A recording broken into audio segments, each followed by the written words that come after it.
Hi guys, welcome to another episode of J-Spray. Today we're going to be doing a versus battle between the Iwata Ws400 Series 1 versus the Iwata Ws400 Series 2. So here I have both of the guns. I have the standard Iwata Ws400 Series 1 and the digital version of the Iwata Ws400 Series 2. So starting off with the weight, the Iwata Ws400 Series 1 comes in at 700.6 grams with the PPS adapter installed and the gauge installed at the bottom. The Iwata Ws400 Series 2 comes in at 566.3 grams with the PPS adapter installed and the digital gauge in the handle. Now looking at the air caps, on the Series 1, the fluid nozzle slots do not align with the air cap holes, whereas on the Series 2, they align perfectly straight with the air cap holes. Here's another look just to see the difference side to side.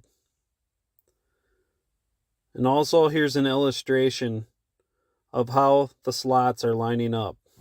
Now looking at the spray out pattern, we had both of these full fan, full fluid, 25 psi at 6 3/4 inches away.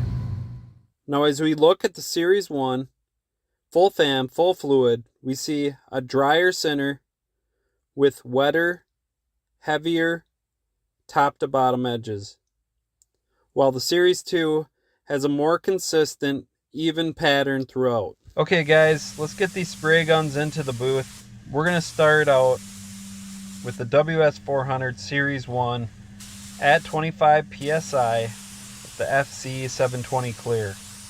Now if you've used the Series 1 before, you know that it takes a little bit of adjustment of the fan and the fluid to create a uniform, even spray pattern throughout. I was able to wind my fan in a couple turns, just tweak my fluid in a little bit, and I was able to achieve a really nice even spray pattern throughout. Now as far as the speed of the gun, I feel like it's kind of in the middle. It's not way too fast, not way too slow.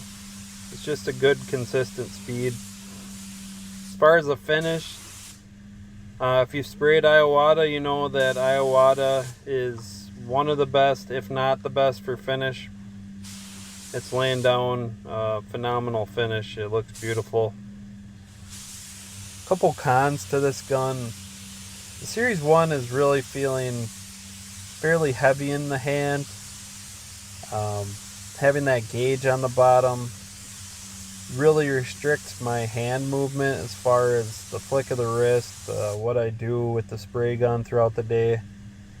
And the extra weight really does add up when you are spraying all day long. But as far as how the spray gun sprays, it's top notch. Nothing wrong with that. But I did feel like having to adjust the fan and fluid is a minus in my book. Okay, moving on to the Iwata Ws400 Series 2. We're using the same air pressure at 25 psi with the same clear coat, FC720 clear. First thing out of the gate that I noticed with this is I did not have to adjust any settings. It's at full fan, full fluid, and it's spraying a nice, even, consistent pattern without any adjustment at all. As far as how the Series 2 feels in the hand, it's probably my favorite spray gun for feel in the hand. It's lightweight, it's smaller, just fits right in your hand, really nice. They did a really good job with that. So some cons to the Series 2. Definitely the price. It's an expensive spray gun. In comparison to the Series 1, you can find a Series 1 for a lot more affordable price. And you can also find a lot more used Series 1s like on eBay and other online marketplaces. But I'd also say the digital gauge is mostly a positive on the Series 2, but it is somewhat fragile, so if you're taking it in and out to clean the gun, Do not submerge it in thinner. Do not get thinner on the inner part of the gauge, and don't drop it. I had one that I dropped on my Series 2 base gun, and the glass shattered, and it's kind of hard to read the numbers, and it wasn't a hard fall. It was a pretty light duty fall, and it cracked anyways, so just make sure you guys are keeping an eye out on that. Other than that, guys, this spray gun is amazing. It's absolutely one of my favorite spray guns there is, and I love using it. It puts a phenomenal finish on, and it's pretty quick. Definitely quick enough to use for production. Okay, now that we're done spraying the Series 1 and the Series 2, let's look at some of the advantages of each. The Series 1 is much more affordable. I can find these spray guns online for maybe half the price of the Series 2, and they spray just as well. The Series 1 also has proven quality. The Series 1 that I used in this video I've had for at least 8 years, and it has not let me down. It's a quality spray gun, and I've had no issues with it. The Series 1 is also way easier to find used. If you look online at online marketplaces, you can find the spray gun at a very affordable price. An advantage of the Series 2 is that it's considerably lighter. If you're using the spray gun all day long, you will definitely notice the difference at the end of the day between the Series 1 and the Series 2.